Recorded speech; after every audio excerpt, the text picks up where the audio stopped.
What's up, Nation? Welcome to another edition of the Wise Take MLB DFS podcast. I am your host, CK013. You can find me on Twitter at CK_013. And I am joined once again by the Triple OG, not one, not two, but three of the Wise Take Nation, Mr. Patio Joe. You can find him on Twitter at Patio Joe. Ref, Joey, my man, I know you just got back from a little trip, made a little visit, saw some things, met up with one of the Wise Tech Nation members, which was pretty awesome. Shout out to Todd. Man, I'm very, very curious to hear how your experience was overall, your trip in general. I know, like, you're a traveler, like you go and do your thing. It's not like, this was like a small thing. It's just a weekend thing for you. But, still, it was a trip, I believe, without the kids. Or were the kids there? No kids? Yes, there was no So kids. that's different, So, right? That's different. Yeah, I could go almost anywhere right now if it said I had a weekend without the kids. Yes. You know, Absolutely. you know what I'm saying? So, it was a good weekend. We flew into Denver, saw that great game at Coors Field on Thursday night between the Rockies and the Dodgers.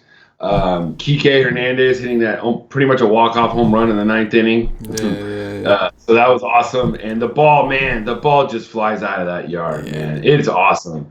So it was a cool night. It was humid, a good time. Good. Met up with Nation member Todd. Shout out Todd, Mr. Bono. It was a great time meeting you and his lovely wife. So and then we drove and had Mount Rushmore on Friday. Drove into Spearfish, South Dakota on Friday night. Had a lovely meal on Friday night, and then Saturday, just kind of was like lounging around, waiting for this wedding ceremony, this beautiful wedding ceremony that was supposed to start at 6:00 sharp, and we're just hanging out in the room. And then I wrote my article for The Nation on Saturday, my GVP debut. So, anyways, and I'm just about ready to take a nap, and my wife. I'm like, where we got to go right now? Where we got to go to this wedding? I got to know where we got to drive. So she hands me an invitation, and I see on the invitation that it says 3 p.m. And I look at my watch, and it's literally 3 p.m. at that time. And we're like at least a half an hour away. So long story short, we missed the ceremony, and we just made it to the reception. So it was quite a wild day. And then today we got up real early, drove about 5-6 hours back down to Denver, flew home. I landed at about 6:30 Pacific Standard Time, drove home, drove back up. Now I'm with you talking this ugly 6-game Monday slate. Yes. The reason I wanted you to kind of talk about your trip. Number one, I was very curious. Number two, I'm sure the nation was curious. And number three, imagine listening to this show and not realizing where you were going, or because you had talked about it a couple of times. It's just you were going for a wedding and all that. But if you're listening to this and you're like, it was cool, man. Went out to Denver and saw a Coors game with White State Nation OG Todd, who's been with us since gate. Love you, Todd. And then it's like, and then we went to, they started mentioning these other places, and it's like, where the hell did this guy go on his trip? You know what I mean? Wait, where were you? But yeah, I can't knock it. I've never been there, so I'm not, South Dakota people, I'm with you. I'm down to check it out one day too. But anyway, like you said, Joe, ugly slate. Before we get into this ugly slate, let's take a moment to acknowledge how hot the Wise Tech Nation has been. And a big shout out to Wisco. Wisco helps out with the Slack chat. That does pretty much everything. He's kind of a utility man for the Wise Tech Nation. Been with us for a long time now. Had himself a nice little big comma on FanDuel, won himself $4,000. So shout out to Wisco DFS for being loyal to the nation, just grinding away. Much deserved. Well deserved, much deserved. I never know how to word that. How do you word that, Joe? Well deserved. Well deserved. Wisco, my man. Looked like he entered the $100 single entry Roto Grinders series that they have, though, man. I'm telling you. Stepped it up. I'll take. You know what, guys? It's all about contest selection. We say it. There's not that many people in the 100-man single entries. Yeah, but it's also about the Benjamins, though, too. Yes, it is. It is. You got to know. But you're not going to get your 100 lineups either. Yeah. So Yeah. No, I'm with you. Mhm. All right. So now, Joe, we can finally talk about this disgusting Mhm. 5-game slate. Cash games, as we always do, if you dare to play it on a slate like this. Who's the SP1 that we're rolling with, Joey? Yeah. Well, like you said, disclaimer, guys. Lower your volume on cash games. Okay, you could still look. I'm still gonna write for the members. I'm still gonna write a cash game article because That's I what still it think that does. there are cash Yeah. plays. You know what I'm saying? Like good optimal plays that you could fit in with your stacks. However, lower your volume. Just play for more GBPs tomorrow. But if you're gonna play cash games, I would probably just go with what the herd will probably go with right now, and just go with Mike Minor. He's probably the highest is on the board. He's the best arm on the slate against the Angels. The Angels aren't, they hit lefties pretty well, so I'm not gonna I don't love the option, but with what else is on the slate, I just don't think that there's anything really else I'd like. You could talk about Logan Allen, who is like, what is this? This is like his second or third start in the major leagues, and he's the second highest pitcher on the slate. So that shows you how bad the slate is. So yeah, I think it's Mike Minor, begrudgingly. I get it, man, and like begrudgingly is the right way to say it, because like I think I'm a little more comfortable with Logan Allen, and I feel kind of like a fool for saying it, especially if the Giants just put up like 12 runs or something like that in San Francisco earlier, but or yesterday, wherever we are, but I kind of like Logan Allen better at 9-2, more so because of the environment. He's got a much better park. The Giants are a weaker offense. And I think Minor, as of right now, is probably a better pitcher. This Logan Allen is supposedly a prospect of theirs. Like he's like highly talented. So there's something there maybe, but I can't argue against Minor either. If someone's like, well, what? Like then you think about Minor himself and how good he's been this year. It's just the park is scary. The Angels, like you said, this year they have been good against lefties. I don't know, man. If you play cash, man, that's already putting your nuts on the table. That's what I feel like with this slate. If you're playing cash games, you're already putting your nuts on the table. So you might as well just play tournaments because one way or another, you're putting nuts on the table. Yeah, I mean, if you wanted to go to Logan Allen too, I think you can. How much just is he on because FanDuel, Logan Allen? he's 9-3. Okay, he's expensive with it too. So he's still like pretty expensive. Yeah. So and this can blend into just our SB2 talk here now too, because who you're gonna pair him with on DK. I mean, the guy that we were talking about before. You kind of said it was more a GBP option, but it might be the guy on the other side of this game against Suarez. He's a lefty, and it's just a strictly matchup based. Like you're going against a team that doesn't hit lefties well. It's on a night like this, you kind of have to like go with what the numbers tell you. And right now, the Rangers, unlike the Padres, aren't that hot. So Suarez might even be in play also, because who else are you going to look at? Because anybody else, I'll tell you, I'll have a counter that will make you be like, no, I ain't doing that. You know what I'm saying? No, it's literally everybody. Literally everybody. So it's like, yeah. So me, it's Suarez. I get it, man. Again, like in Suarez, I think could be considered in tournaments because of how bad the Rangers have been. I just have a problem, like in a cash game, trusting this park. And there's not a lot to pick from. Like, don't get me wrong. I think I might roll the dice with Adbert Alzolay. Granted, the Pirates are pretty hot right now, and they're not exactly a team I'm dying to stand in front of. But at least he's cheap. You know what I'm saying? He's 6,400 over there on DraftKings, and he at least has the park. It looks like it's going to be a warm day, but at least it's a bigger park in Pittsburgh, less of a hitter's park, more pitching friendly. And this kid, Alizé, actually pitched really well in AAA. I know that doesn't always translate, and so far he's having a little bit of a hard time with an xFIP of 5, but that's only through 2 appearances and only 1 start. In AAA, he had a 12.94 K per 9 through 6 starts. He had a 3.59 xFIP, so like I think he's got stuff. I think he's got decent stuff. I wish it was a better opponent, but that's like you said, like the same reason you're talking about the what's the guy's name for the Angels?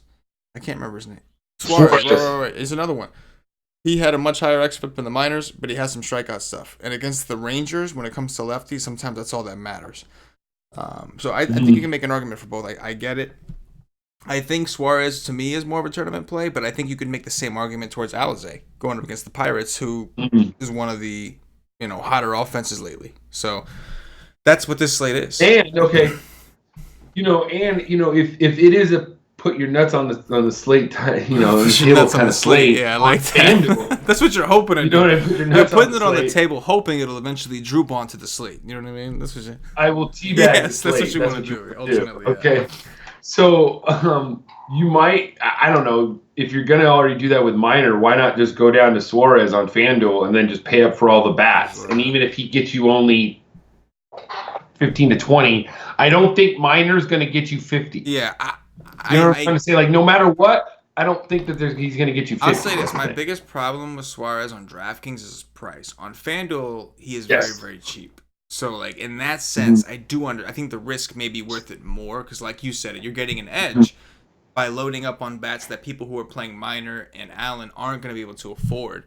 On DraftKings, you're not getting enough of an edge. But on FanDuel, I just wanted to stop there. I see. I do like that. You're right. Because there's a pretty big discrepancy. He's 85 over here, and he's how much? 63? 65. Yeah. I mean, it's too small. I mean, he is, right around where Smart is. It's too small. It's too small. Yes. I get it. But yeah, so I think that makes sense. As far as tournaments go, are you open to pitching any of these other options like the Hausers, the Malleys, Shark? Anybody else interest you? Or you're like, nah, I think we talked about all the pitchers I'm looking at. No, man, I don't know. I mean, all these other guys, I really want to stack against. Like, I mean, I think maybe if you could find out who's going to come in after Stanek. Yeah. Oh, I think it's Yarbrough. Supposedly, I think DraftKings has Yarbrough listed. Okay, so maybe we can look into that. The other guy, I don't know. I don't really want to go there because he did get hit a little bit last time out, but he hasn't really had a good start since he's been back. But Trevor Williams, he hasn't had a good start since he's been back, but he's kind of interesting. I might want to look into it just a little bit because he has decent stuff, and just, I don't know. I'm just trying to find somebody, to be honest with you. Throw out somebody else. I don't, you know what I mean? Like, there's just other people in other parks that I just man, I'm just not going there. Like, normally maybe I'd look at Hauser, but he's in such a bad park, against Cincy. Same thing with Molly when you're going to have guys like, Thames and Yelich who absolutely destroy right-handed pitching. So you're going to have that. So it's like, who else are you going to look for? Yeah. The Alzolay, I think, on FanDuel at 7,500 is a good GPP option. I would say that because he's right in the middle. If you were going to fade Minor and fade Allen, going to Alzolay, throwing a dart at that would be okay. And that's why Williams might be even more low because everybody's going to just go to Alzolay at 7,500. So, but yeah, I mean, there's 12 pitchers on this slate. We don't even know one of them. So 11 of them. So I think there's 10, right? It's a 5-game slate. So it's a 5-game, yeah. So 9. There's 9. But you're right though. There actually may be a little more because you have an opener. You know what I mean? So that's a good point. Because technically you could roster the opener. There's an idea. 4,200 against Baltimore. There's an idea. I'll say this, like you said on DraftKings, a little easier to play a guy like Yarbrough. Good park for pitching. Only problem is Baltimore has been pretty good against lefties lately. But we'll see because some of the guys that have been playing well for them now are actually left-handed, like Francisco, Dwight Smith, some of these guys. So Rio Ruiz. So we'll have to see what the lineup looks like. But I don't see a ton I like. I think Alizé is still my favorite. Trevor Williams, I understand. Like, he's somebody that normally at this price you wouldn't bother you. Like, you're just like, yeah, Trevor Williams, he never really gets hit. But lately, since coming back from injury, he's looked shaky and he's given up a lot of home runs. But I'm with you. I think like we've already talked about the pitchers that I'm like good with now. and the rest we'll have to dig in on tomorrow. I got more digging to do than you. You play on FanDuel, you just got to pick one pitcher and just roll with it, man. I got a couple I got a roster, so I got to do a little work on that for tomorrow. Let's go to the batter side. Let's talk about some stacks show. Because there's like so few pitchers we like, there's got to be a lot of stacks we like. So what do you think? Mm-hmm. Right now, my number one stack's the San Diego Padres. Last 2 weeks, their WOBA is the number 2 in the majors at 378, only behind the Yankees, who just went to over the pond in London and have been crushing the ball. So, and this is the Padres, the team that in May, literally we made, mortgage payments off of attacking them with right-handed pitching, and now they're just destroying everybody. So they get sharp in their own place. We got the Stevie Brown DVP Player of the Day with Manny Machado. So it's just, to me, right now I'm going with the hot team, and I see the merit where I hope that they get to him early because the Giants bullpen is good. So you're hoping that, but I also think that the Padres are going to go very, very under the radar tomorrow because they're only implied for 4.6 runs, and there's other teams that are just going to be way, way more chalky right now, and I'm going to have Padres stack for sure. I'm with it, man. I'm going to always get down with a Padres stack. Manny Machado is one of the hottest hitters on the planet right now, and Franmil the GOAT is doing his thing again. He went through a little slumpy slump, but he is doing dirty things. And Tatis, man, Tatis is just tearing it up, man. Not a big power guy, but he's been leading off. He's been getting multiple hits, having a ton of these multiple hit games, getting stolen bases, just getting it done. Getting on base for Manny Machado and Franmil the GOAT to do thy dirty to thy neighbor. I can definitely get behind a Padres stack. And I'm with you. I think they're going to be low owned. The Shark is terrible. Now, here's my only problem with the full Padres stack, or like going too heavy, is the San Francisco bullpen is actually pretty good. But so when we're going here, we want Shark. That's the guy we're trying to attack. So I'll say that. But I'm with you, Joey. I think that makes a lot of sense, and I agree with you. I think they will be low owned.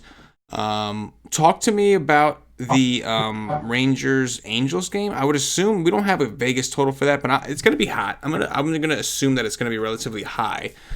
Mike Minor could be chalk. I don't know. Like, I have a hard time wanting to pitch him terribly, but he's got really good history against the Angels, including 2 starts this season. Which way would you lean in a tournament as far as bats go? The Angels.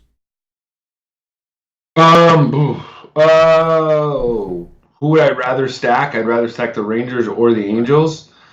I think I would rather. I'd rather stack the Angels, strictly because the Rangers have a worse bullpen. If they can get Minor out of the game, they can get to that bad bullpen.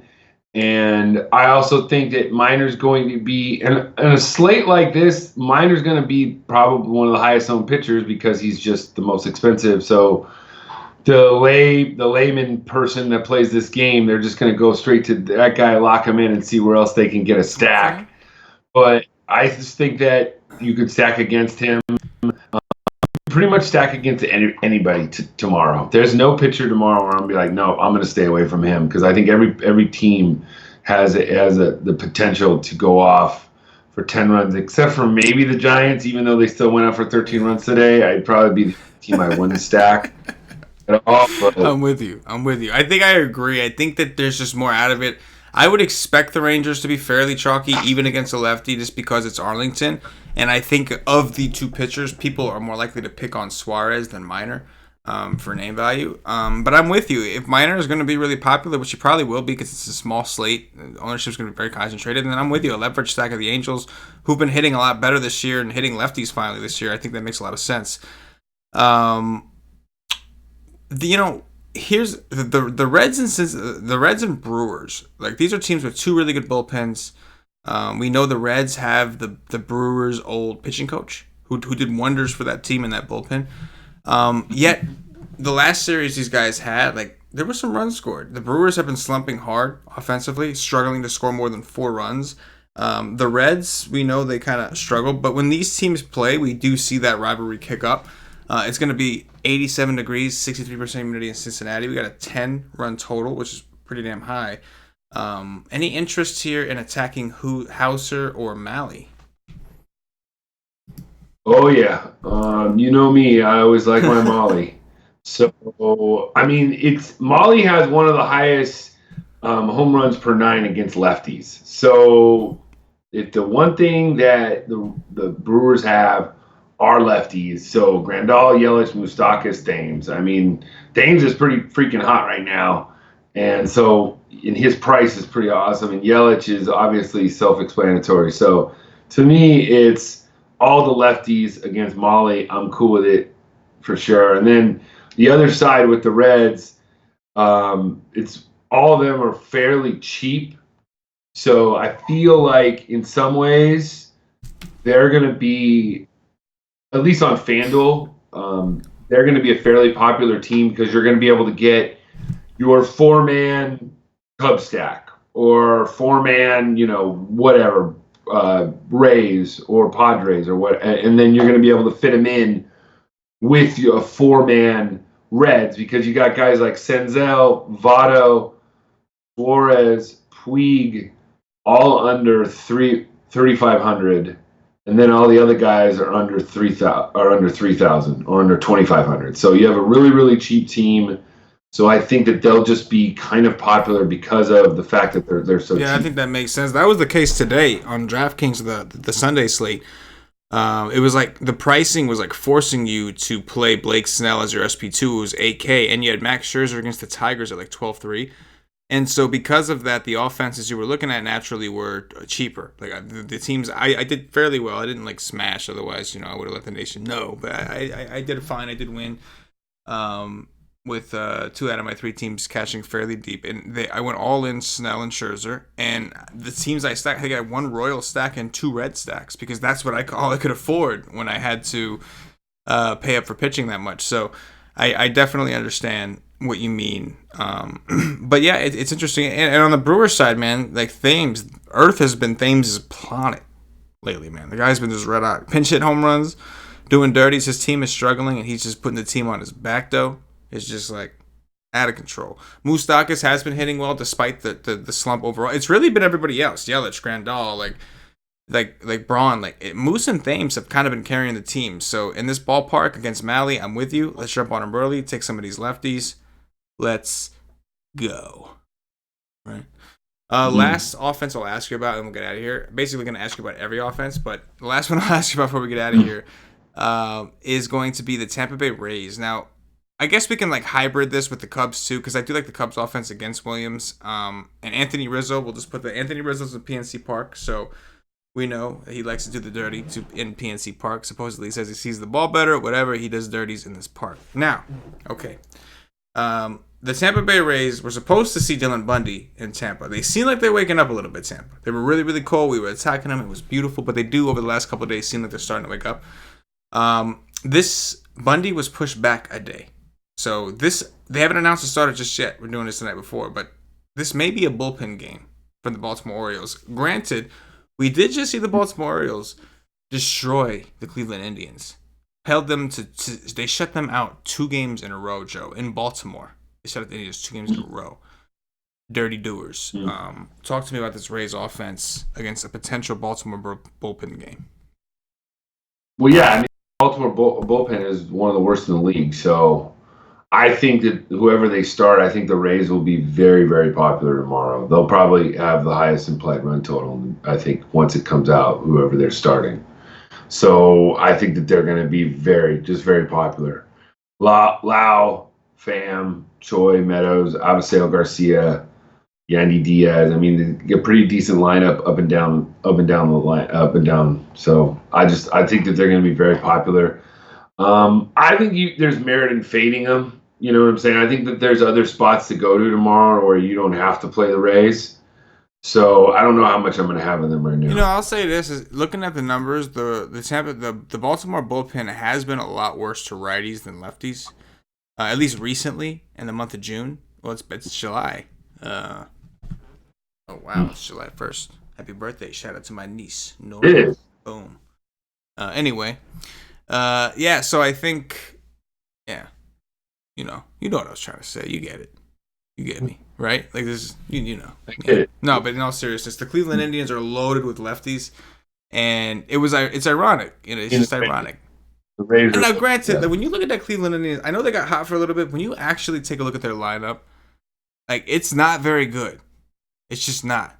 Like for every day, like Francisco Lindor, absolutely. But if J-Ram is going to continue to play the way J-Ram is playing, it's really just not that good. Like you're like Luplo and Naquin and Bowers. You know what I'm saying? All that stuff. You know what I mean? Yeah, I love you to death, CK, but the Indians aren't on the slate. I know that now, but I know they're on that slate. But what I'm saying is the Baltimore bullpen that we were just saying they suck so bad just destroyed the Cleveland Indians. They destroyed them in Baltimore. So my point here, Joe, is what was that about? Was that Baltimore's bullpen improving, or was that the Indians just sucking ass? And so that's what I'm saying. When I look at the Indians lineup, I can't help but like you're looking through these players and you're like, I'm the only person I'm afraid of right now is Lindor. That's the only one. Going through that team, I'm not afraid of any of these guys. You know what I mean? So yeah, I know. I think the Indians are like a mirage. Like they kind of got a little bit hot there for a little bit, but then they're still have the tendencies to be players really cold. They lost, like Edwin Encarnacion, Brantley. Just you think about it, and then like some of the guys like J-Ram and Kipnis has been hot, but like for the most part, come on, Kipnis and J-Ram this year have just been just huge letdowns, you know. Mm-hmm. So like you look at the guys they replaced him with, and like it's younger guys, Jake Bowers and whatnot. But anyway, I know they're not on the slate, but I'm just like, because that's a debate, because it's like this is a bullpen game, and Tampa Bay's heating up. You can't pass on a bullpen game against Tampa. Maybe definitely not if it was in Baltimore. The fact that it's in Tampa makes it a little easier to take the pass. But my point is, Joe, you know, is it the Indians or is the Orioles bullpen starting a little bit better? That's the question. I think it's a little bit of both, but I think the Orioles were hot though this weekend. Yeah. So I Saturday. The thing is that on Saturday everybody was stacking the Indians against Cashner, but Cashner's been good. Everybody got tricked. I got tricked so bad. They pulled an NBA stunt on us. So like basically they announced that Cashner was scratched. So now it's like a bullpen game against Baltimore. So then everybody jumps on. The game gets delayed. Cashner takes his shit. All of a sudden feels better during the delay and says, you know what, guys, I could pitch. I'm fine, man. I just did the dirty in the toilet and we're good to go. And then he came back in. So, like, I wasn't going to stack the Indians against Cashner. Then they said Cashner was scratched, so I made an Indian stack. Then, you know how it locks during the initial time, not when the delay is. So when lock came, it locked my team. I couldn't get out of it. And then after, I'm like stuck. Like imagine your hands are tucked behind your back, right, Joe? This is what it felt like, Joe. Imagine like you're just laying in your bed.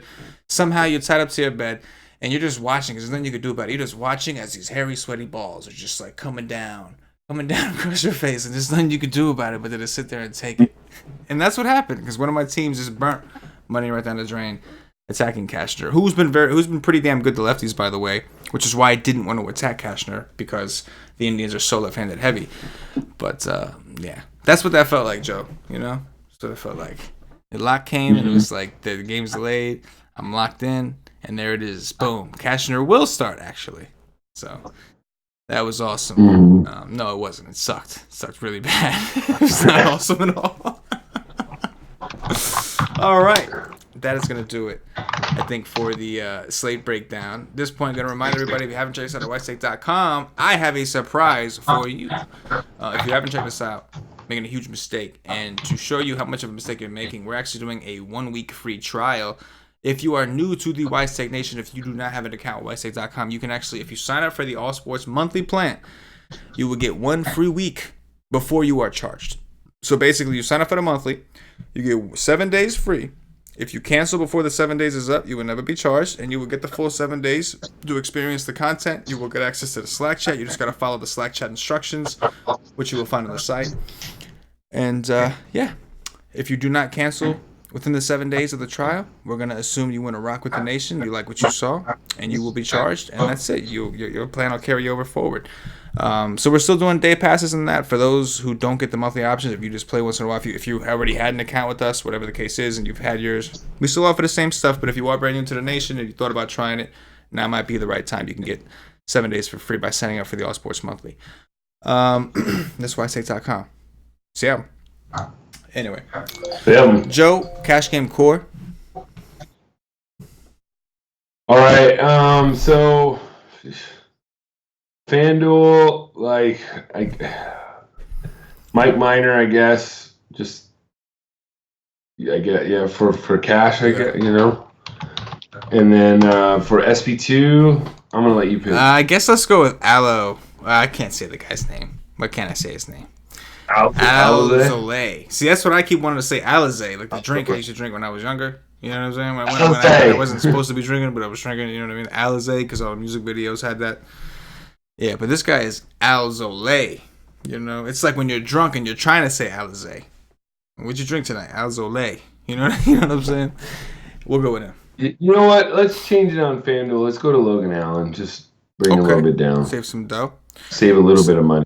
Save $1,500. So, who's the stud that you want on this? I probably want Yelich. I'm down. That's the right answer, I think, because of the caliber player he is. But I'm so tempted to say Manny Machado. You know what I'm saying? Yeah. I thought you were gonna say Rizzo, but I also like Thames, so I don't know. But yeah, Rizzo too. But Machado's just been a beast, man. He's just been on fire, and he's got the. You already said he's the BVP player of the day, Stevie Brown. Get down with Stevie Brown, BVP. So you know what? Why don't we do this? Why don't we go with Machado, and then our value play on FanDuel will be Thames. How much is he on FanDuel? Oh my gosh, that's crazy. He's expensive. He's not expensive, but yeah, he's expensive. He's 4.9 on DraftKings. DraftKings don't play that shit. He's gonna be the highest owned player probably on FanDuel. Yeah, DraftKings don't play that shit. You know what I mean? They got him priced up. I gotta find some cheap. I guess Array. We'll go with Chi-Man Choi at 3,700 for value. He's cheap, unless they throw in Wendell or something. Yeah. But yeah, I'm cool with that. We'll go with him. But that's first base. What about maybe some Reds? Any Reds maybe cheap? Let me see if the positions are a little better.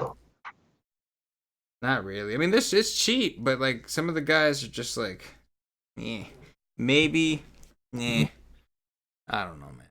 I'm not digging it. I don't know. Maybe look, nah. The positions suck because first base is loaded. You don't want to use that. You know what I mean? First base is so loaded. Zanino, if he plays, we can use him. I know he's batting ninth, but it is the American League. Who cares? He's protected by Brandon Lau, supposedly. He's the value. Please just punt that shit. You know what I mean? We got some questions here, what? CK. I got questions here in the chat. Whose question? No, I'm just kidding. Pittsburgh Brew wants to know two things. Two, is Stanek a really bad option at 4K on the slate? I think so. Yeah, I think so because he's not going to throw that much. He's not going to be the guy coming in. And then, is Tampa going to be super high owned? I think I answered that. I think they're going to be the highest owned on the slate. And then I also think that Stanek isn't very good at 4K just because I don't think he's going to go that long. He's not going to go that long. I don't love taking openers personally, but at 4,200 against Baltimore in this park, I actually don't hate the idea if you knew you were going to use it. Because, even looking at the Padres, Joe, on DraftKings, Fernando Tatis is 5'7". You know what I'm saying? So, do a stack of the Padres even. You're going to need some money. And, here's the thing. The pitchers on the slate suck. So, there's a chance that none of these guys do that well. And on DraftKings, you're pairing Stanek with someone. So, say you paired him with, a Mike Minor who gave you, a high floor. And, all you really need from him is, you have to understand that you're probably the highest you're probably getting here is maybe a 10 if you're lucky, right? Because he's not pitching more than 2 innings. He's not. 2 is the max, and he may only pitch 1. But if you look at so the last few games he's had has been against the Yankees, Oakland, Minnesota. He's the Angels before that. He's seen some pretty tough offenses. This is going to be one of the weaker ones he's seen. So in tournaments, I don't hate it. You know what I'm saying? You know what I mean? Only because you're going to be taking another pitcher anyway who's got just as good of a shot at getting a negative score as he does. You know what I mean? That's how bad at pitching is. So I don't hate it on DraftKings for tournaments. All right. I think that's it. Sevens. Top 3 pitchers, Joey. Top 3 pitchers. This is going to be fun, yeah. Pitchers that are good. Tomorrow I'm gonna go pretty much what I talked about. Number 1 will be Minor, number 2 will be Suarez, and number 3 will be Logan Allen. I'm going to go with Logan Allen. I'm going to go with Alzolay, and I will go with, I guess, Mike Minor. Top 3 stacks, Joe. Top 3 stacks tomorrow. Padres, number 1. Number 2 is going to be the Pirates, and number 3 is going to be the Brewers. Crew can't go wrong. I'm going to go with the Tampa Bay Rays. I will go with the Milwaukee Brewers as well. And I will join you on the Padres, Joe. Dong Watch, who's going deep? Machado. Bastard. I'll go with Anthony Rizzo. All right, and then I'm gonna go with Eric that was coming Dames. next. Yep. I will go with Franmil, the GOAT. All right, and then I'm gonna go with